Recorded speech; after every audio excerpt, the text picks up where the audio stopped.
So the question is, what happens at a custody modification consultation? So unlike with getting custody established, you already have some kind of court order in place, right? And it's important to understand what the terms of that order are so that you know where to go from there. Meaning, if you have an order that is talking about daycare expenses and transferring your kid to daycare, or your kid being in therapy and your kid's no longer in therapy, these are all things that are important in how we need to move forward.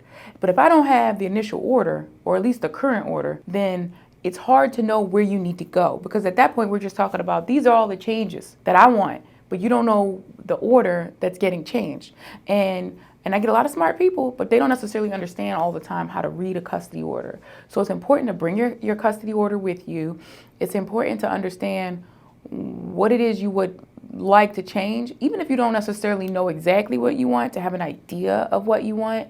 And it's important to understand that it's about getting changes since that last order was issued, right? So you can't bring up problems from 10 years ago when you only have a 3-year order, right? You need to understand what has changed since that last order was issued so that you could see if that order can be changed as a result.